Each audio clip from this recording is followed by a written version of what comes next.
En 2017, Léo Messi a renouvelé pour la dernière fois avec le FC Barcelone. Il a obtenu un gros contrat pour rester au Camp Nou jusqu'en juin 2021, date à laquelle ce dernier a expiré, et il a décidé de partir au PSG.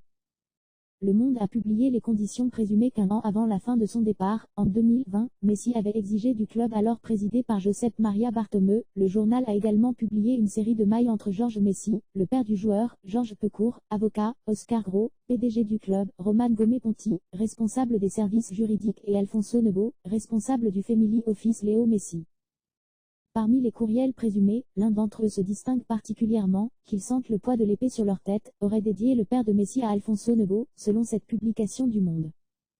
Le courriel en question, adressé à l'avocat Georges Pecour, se lit comme suit: je rédigerai un document dans lequel différents scénarios seraient convenus afin de ne pas être bloqué en septembre, comme il le prédit. Tous les 2 mois, je mettais la date d'échéance et, par défaut, je générais un autre document pour 2 mois supplémentaires. De cette façon, ils se sentiraient obligés de se conformer à l'épée au-dessus de leur tête pour ne pas avoir fixé le délai qu'ils souhaitent. Le journal rapporte que Josep Maria Bartomeu a accepté pratiquement toutes les demandes de Messi. Il a seulement refusé de baisser sa clause de 700 millions à 10,000 €. Quant à la prime de 10 millions d'euros, l'Argentin a déclaré que, pour la recevoir, il devrait attendre que le club revienne pour inscrire ce qu'il a reçu avant la pandémie. La famille Messi, selon Le Monde, n'a pas jugé cela suffisant, et a décidé de rompre les négociations. Les négociations sont devenues si tendues que, plus tard, en août 2020, Messi a annoncé son départ. Finalement, Messi est resté au Camp Nou et tout a changé. Bartomeu a démissionné et Jean Laporta a pris les rênes, avec son contrat jusqu'en 2021. Les deux parties ont reparlé de sa continuité, mais Messi s'est heurté à un non face à ses exigences. Comme l'a dit le président, le club est au-dessus de tout joueur. Robert Lewandowski s'est vite intégré au Barça. En le regardant jouer, on a l'impression qu'il a été au Camp Nou toute sa vie. L'équipe de Xavi est ravie du Polonais et ce n'est pas étonnant. Avant de le signer, Xavi avait dit qu'il ne se souciait pas de son âge. L'attaquant a montré que ses 34 ans n'étaient pas un problème. Dans Quel Jude, une émission de la Cadena Ser, ils se sont penchés sur le personnage de Lewandowski. Pour lui, prendre soin de soi, sur et à côté du terrain est essentiel. Il essaie d'atteindre un niveau de performance de premier plan le plus longtemps possible, mentalement et physiquement. Il comprend qu'il est très important d'étendre la récupération aux 24 heures qui suivent les matchs, a déclaré Nick Lidkal, un spécialiste du repos qui a conseillé Lewandowski à l'occasion.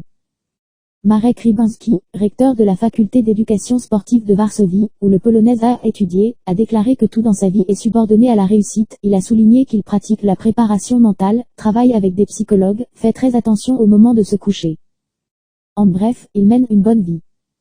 Son travail en dehors du terrain a un impact sur lui sur le terrain. Grâce à tout cela, Lewandowski peut se vanter d'être le meilleur buteur des 100 derniers matchs officiels en club dans les grands championnats.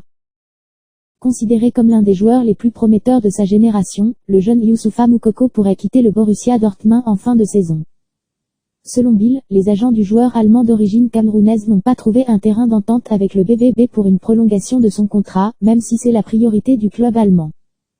À seulement 17 ans, Moukoko fait partie des joueurs dont on promet un très grand avenir dans le football. C'est d'ailleurs pour cela que le Real Madrid s'est penché sur son cas, selon Ruon Akriten.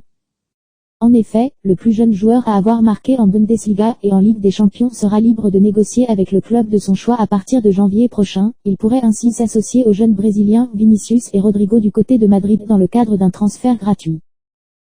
Cet été, Thomas Tuchel était attendu par ses dirigeants en matière de recrutement. Il comptait sur lui pour bâtir une équipe capable de remporter la Premier League. Cependant, même avec les arrivées de Wesley Fofana ou encore de Raheem Sterling, la direction n'a pas été satisfaite, et pour cause, le coach allemand aurait refusé d'acheter Ronaldo qui aurait détruit l'ambiance de son vestiaire selon lui, un avis que ne partageait pas son président. Rajouter à cela un mauvais début de saison comptablement parlant, était se retrouver à la porte le 7e septembre, remplacé par Graham Potter.